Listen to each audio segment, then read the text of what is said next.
What it looks like before it happens. When I arrived at UCLA my freshman year, we had no uniforms. We wore the men's track team practice t-shirts. We were nothing. We were the team everybody wanted to schedule because they knew that was a W. We had no fence. We had no backstop. We had no equipment. We bought our own bats and we brought our own gloves, and today in college you don't have to worry about that. And the reason I want to share that with you is don't ever judge something based on how much you have, how much somebody's going to give you. Judge something on who they are, what they've done, and how they do it. And so to the parents, when you look at your student athlete, you look at your daughter, and you wonder, oh, is she too quiet? Is she too loud? Is she big enough? Is she too big? Don't get caught up on all of those things, but we're going to measure ourselves from the inside out, because I am the girl that wasn't picked first. I was never picked first. I was the girl in elementary school that was told, you're never really going to make it at a high-level institution. I read from the special books because I had a reading disability. And so all throughout my academic life, there were people that would tell my parents that, well, she's going to be good, but probably not great. So I want to share with you a couple things that I learned through my family and things I learned by being around other champions. That if you stay focused on how you think, to keep it positive, no matter what the situation, that you have awareness about what comes out of your mouth. It's either positive or it's poison. There's no in between. And if you watch very closely all your behavior every single day, Monday through the week and the weekend, watch your little behaviors and make sure that you're doing the best that you're capable of doing, because your best will always be good enough. Your best will always be good enough. And so I asked you, when you think about the thoughts in your head, right? You're probably looking at, you've got these champions in this room, and you're probably thinking, oh, look at them. They've just got the code. They've got the DNA. They know how to be a champion, act like a champion, think like a champion. Well, this is what I want to share with you. We all had fear. We all had a lot of failure. We all lived through that doubt after that 0 for 4 day or dropping that third strike. We have all had that. But what separates excellence that allows them to go to the top of the mountain and get the big candy bar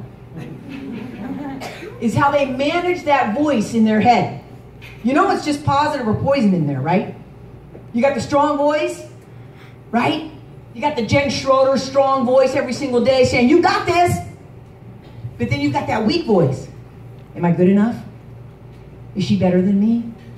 Oh, I hope I get it right. Oh, I hope they don't pick me. Right? So we got that strong voice, bring it. We got that weak voice, that doubt. Have we been there before? Like, oh gosh, right? You with me on that? Would you ever date your inner voice? Right? One girl there's like, no way. But what if I said to you, as they were growing up, they started to manage that weak voice. Punched it in the nose. And they took that weak voice down to the bottom. And they made a commitment early on to let the strong voice get the last word. That's all I'm going to ask you starting today, is let your strong voice get the last word in your head. And you may say, well, I don't really know much about my voice. Well, I'm going to ask you, and I'm going to challenge the staff to write down your positive, strong voice, your strong trigger words that are in your head. What do you say right before you get into your crouch? What do you say when you step into the box? Are you clear? Are you confident? And most importantly, don't you say, I've earned the right to be confident in this moment. Yes, you have, because you're making sacrifices. Think about all the competitors all over the world. They're not sacrificing this week to get better as a catcher. You are. So when you have those moments of doubt in the next week, the next month, the next year, I want you to remember, you took the time to beat yourself up for 2 days with the best of the best to become excellent. You know what I love about this game? Is the game doesn't care if you've got big muscles, you got little muscles, you got tall bones, you got short bones. At UCLA, we had a 98-pound All-American center fielder and a 272-pound catcher. This game brings in everybody. But this is what I know about the game. The game doesn't care about yesterday. So if you had a bad day yesterday, the greatest thing is when you wake up today, you can say, brand spanking new day today. So live every pitch, every moment, and remember yourself, the game has no memory. The game has brown skin, white skin, yellow skin, black skin. The game doesn't care what color your skin is. The game doesn't care how much money is in your pocket. And that's important, because I just want you to know about one thing, and that's what personal excellence looks like. Personal excellence says, get up every day and do a toe test. Tomorrow morning when you wake up, your toes hit the floor, you're going to say to yourself, I'm ready, bring on the day. Give 100% of what you have. Some people flew all over the world to get here. You're going to be tired. Your toes hit the floor, you're going to go, whoa, mama. I am wiped out. You may say, I'm only at 60% tomorrow morning, but you got to tell yourself, I'm going to give 100% of that 60 all day long. And that starts the positive talk track. That's what they did. That's how they got to the top. It wasn't like they were perfect behind the plate or perfect in the circle. Personal excellence is about beating yesterday's best. Your best. Your best. Your best. And your best. Don't look left. Don't look right. Don't worry about what everybody else is doing. Focus on your game. You're going to manage that strong voice. You got a strong one and a weak one. Punch that weak one in the nose. Let the strong voice get the last word in that conversation. You're going to learn that talk track because you're going to break it down at camp this week. We're going to write down all our strong words that we talk in our head. And over time, we're going to be the person that sees success before it happens. You know, it's interesting. When a team is winning, do you always notice that there's a lot of noise, there's a lot of momentum, there's a lot of action? We got a run or two, we're up by 2, everyone's in. I'm in, I'm all in, I love it. I love this game, I love the world, I love the universe, I love everything. Oh, but now we're down by 2 and it's in the 5th. Oh, I can't stand this game. I can't stand my coach, I'm gonna quit, I'm gonna transfer. And I want you to remember that. Because champions are the ones that know before it's known. A champion every single day is saying, we've got this even though we're down by 1. You have 1 swing left in this game, you can win. That's what's so great and so beautiful about the game. You get 1 swing left, you can win. Be the champion that knows before it's known. Be the one that is turning to your teammate in the dugout and says, we've got this. We need 1 runner, we move her, we get lucky, we're going to get it done. Because as a college coach, if you think I'm just watching your frame, your release, your angle, your tail, your throw speed, I'm watching who's talking when there's no talking. I'm watching how you handle your parents after you just went 0 for 4 and you're feeling sorry for yourself. I'm listening as you talk to your little brother and your little sister at the concession stand. We're evaluating you the minute we get out of our car in the parking lot. Because at the end of the day, our game has traveled to a point, we have so much talent. What's going to be the differentiator? How are you going to separate yourself from everybody else? You're going to be the player that has the armor on all the time.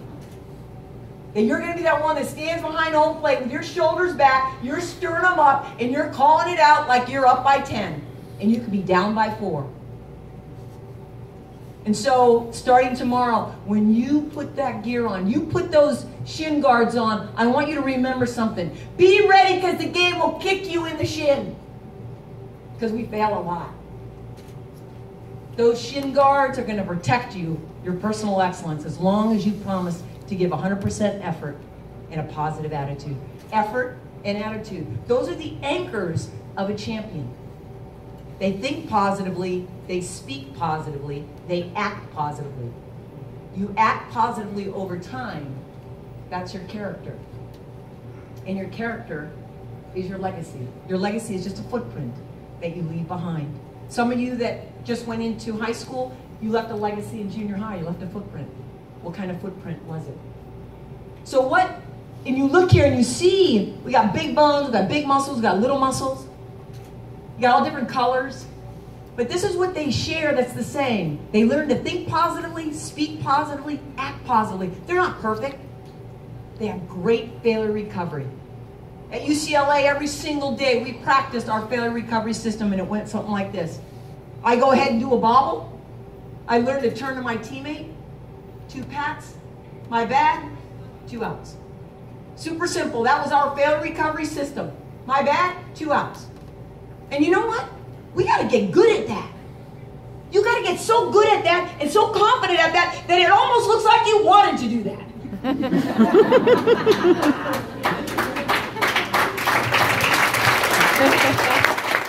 I want you, for those of you that don't know how to do it, I want you to learn how to do it. Because some of you don't even know how to say my bad. After me. My bad. My bad. 2 outs. 2 outs. My bad. My bad. 2 outs. 2 outs. My bad. My bad. 2 outs. 2 outs. And you stand back there as a catcher, and you see that whole team. Now you got, I got your swagger going now, right? You got super swagger.